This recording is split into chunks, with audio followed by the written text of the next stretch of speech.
ਤੁਸੀਂ ਮੈਨੂੰ ਹੁਣ ਦੱਸਿਆ ਕਿ ਵੀ ਆਦਲ ਵੀ ਕਿਰਦਾਰ ਦੇ ਅੰਦਰ ਇਨਸਾਨ ਦੇ ਉਹਦੀ ਕਬੀਲੇ ਦਾ ਉਹਦੇ ਬਿਲਕੁਲ ਇੱਕ ਮੈਂ ਕਰਗਾ ਇਹ ਵਿਰਸਾ ਪੁੱਤ ਵਿਰਸਾ। ਇਹ ਵਿਰਸਾ। ਤਾਂ ਫਿਰ ਮੈਂ ਇਹਦੇ ਚ ਤੁਸੀਂ ਪੁੱਛਣਾ ਵੀ ਜੇ ਆਪਾਂ ਜੱਟ ਆ ਠੀਕ ਹੈ ਤੁਸੀਂ ਮੇਰਾ ਦੱਸੋ ਨਾ। ਕੋਈ ਨਹੀਂ ਵੇਖੋ ਜੱਟ ਬਾਦਸ਼ਾਹ ਜੱਟ ਕੌਮ ਹੈ ਜੱਟ ਇੱਕ ਮੁਕੰਮਲ ਕੌਮ ਹੈ। ਮੈਂ ਪਿਆਰ ਕਰਨਾ ਜੱਟ। ਹਾਂ ਜੀ ਮੈਂ ਉਹਨਾਂ ਨੂੰ ਬਲੈਂਡ ਵੀ ਆਖਿਆ। ਹਾਲਾਂਕਿ ਇੱਕ ਜੱਟ ਨੇ ਮੇਰੇ ਤੇ ਤਨਕੀਦ ਕੀਤੀ ਮੈਂ ਕਿਹਾ ਤੇਰੇ ਮੈਂ ਮਗਰ ਲਾ ਕੇ ਆਪਣੇ ਲਫਾਜ਼ ਨਹੀਂ ਬਦਲਨੇ।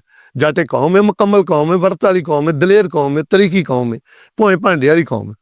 ਲੇਕਿਨ ਸਾਰੇ ਇੱਕ ਨਹੀਂ ਤੁਹਾਡੇ ਵਿੱਚ ਝੂਠਾਂ ਵੀ ਸਾਡੇ ਚ ਹੋਣਗੀਆਂ ਜੱਟਾਂ 'ਚ। ਤੁਸੀਂ ਇੱਕ ਸ਼ੇਰ ਵੀ ਕਹਿੰਦੇ ਹੁੰਦੇ ਹੋ ਹਾਂਜੀ ਜਿਹਦੇ ਸਾਰੇ ਹੀ ਆ ਜਾਂਦੇ ਨੇ। ਬੇਟਾ ਮੈਂ ਕਰਦ ਕਰਾਂ ਹੁਣ ਮੇਰੇ ਜ਼ਿਹਨ 'ਚ ਨਹੀਂ ਜਾਂਦੇ ਮੈਨੂੰ ਥੋੜਾ ਤਾਰਫ ਕਰਾਓ ਨਾ। ਨਹੀਂ ਜਿਹਦੇ ਤੁਸੀਂ ਕਹਿੰਦੇ ਹੋ ਐਲੇ ਜੱਟ ਇਦਾਂ ਦੇ ਨੇ ਐਲੇ ਇਦਾਂ ਦੇ ਨੇ ਐਲੇ ਇਦਾਂ ਦੇ ਨੇ। ਮੈਂ ਅਰਜ਼ ਕਰਨ ਲੱਗਾ ਦੇਖੋ ਜੀ ਜੱਟ ਮੈਂ ਸੰਸਾਰ ਕਬੀਲਾ ਗਾਲਣਾ ਰਾਹੀਂ ਕਾਂ ਕਬੋ ਕਬੀਲਾ ਪਾਲ। ਜੱਟਾਂ ਨੇ ਬੜੇ ਬੜੇ ਚੰਗੇ ਜਵਾਨਾਂ ਦਾ ਨੁਕਸਾਨ ਕੀਤਾ ਆਪਣੀ ਕੌਮ ਨੂੰ। ਅਗਰ ਬਰਾਦਰੀਆਂ ਦੀ ਦੁਸ਼ਮਣੀ ਨੂੰ ਪੜਿਆ ਜਾਵੇ ਤਾਂ ਸਭ ਤੋਂ ਬਹੁਤੀ ਦੁਸ਼ਮਣੀ ਜੱਟਾਂ ਦੀ ਪਾਈ ਜਾਂਦੀ ਕੌਮ ਬਰਾਦਰੀ ਵਿੱਚ। ਦੂਸਰੀਆਂ ਕੌਮਾਂ ਨਾਲ ਦੁਸ਼ਮਣੀਆਂ ਪਾਈਆਂ ਗਈਆਂ ਨੇ। ਜੱਟ ਬਰਾਦਰੀ ਨਾਲ ਬਹੁਤ ਦੁਸ਼ਮਣੀ ਪਾਈ ਗਈ ਔਰ ਬੜੇ ਬੜੇ ਅੱਛੇ ਲੋਕ ਇਹਨਾਂ ਜ਼ਾਇ ਕੀਤੇ ਜਿਹਦੇ ਵਾਸਤੇ ਅਸੀਂ ਦੁੱਖ ਮਹਿਸੂਸ ਕਰਨੇ ਵੀ ਸਾਡੇ ਭਰਾ ਤੁਸੀਂ ਲੱਗਦੇ।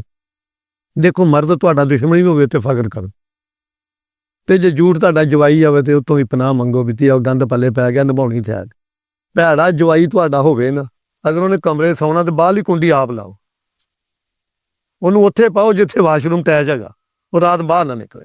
ਵਾਹ ਵਾਹ। ਤੇ ਦੁਸ਼ਮਣ ਤੁਹਾਡਾ ਅਗਰ ਕੰਧ ਟੱਪ ਕੇ ਲੰਘ ਗਿਆ ਨਾ ਆਪਣੀ ਜਾਨ ਬਚਾਉਣ ਤੇ ਕੋਈ ਖਤਰਾ ਨਹੀਂ ਅਗਰ ਉਹ ਮਰਦਾ ਤੇ ਅਗਰ ਮਰਦਾ ਤੇ ਕਿਆ ਕਹਿੰਦੇ ਕੋਈ ਬਾਤ ਨਹੀਂ ਦੁਸ਼ਮਣ ਲੰਘ ਗਿਆ ਕੋਈ ਬਹੁਤ ਵੱਡੀ ਗੱਲ ਬਹੁਤ ਅਗਰ ਤੁਹਾਡੇ ਮਤਲਬ ਛੱਤ ਤੋਂ ਗੁਜ਼ਰ ਗਿਆ ਨਾ ਉਹਦੇ ਪਿੱਛੇ ਜਾਂ ਪੁਲਿਸ ਪੈ ਗਈ ਹੈ ਜਾਂ ਉਹਦੀ ਜ਼ਿੰਦਗੀ ਨੂੰ ਖਤਰਾ ਹੈ ਤੁਸੀਂ ਉੱਤੇ ਵਾਰ ਨਾ ਕਰੋ।